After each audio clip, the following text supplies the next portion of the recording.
யார் யாரை வேண்டுமானாலும் கட்டிப்பிடித்து முத்தம் கொடுக்கலாம் என்பதால் கட்டிப்பிடிப்பதற்கு மக்கள் கியூவில் நின்றனர். எந்த இடத்தில் சுகம் மிக அதிகம் கண்டுபிடிப்பேன். ஆண்கள் பெண்களை கட்டிப்பிடிக்க, பெண்கள் ஆண்களை கட்டிப்பிடிக்க, மண்டபம் முழுவதும் ஒரே முத்தம் சத்தம்தான்.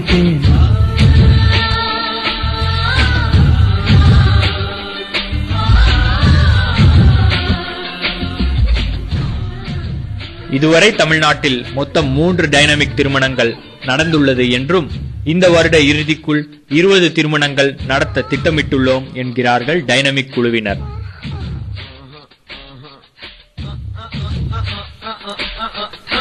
பற்றி டைனமிக் தமிழக பொறுப்பாளர் சிநேகனிடம் கேட்டோம். இங்கே நடந்ததே இதுதான் உண்மையான தமிழ் கலாச்சாரம், பிறகுதான் ஆரிய சாஸ்திரம் சம்பிரதாயம் எல்லாம் புகுத்தப்பட்டது என்கிறார். கட்டிப்பிடித்து முத்தம் கொடுப்பது என்பது பாசப்பிணைப்பு. இது மனிதனுக்கு கிடைத்த அபூர்வ கொடுப்பினை. பாசப்பிணைப்புக்கு ஏகப்பட்ட பெண்களின் ஆதரவு இருக்கிறது என்றார் கவிஞர் சிநேகன்.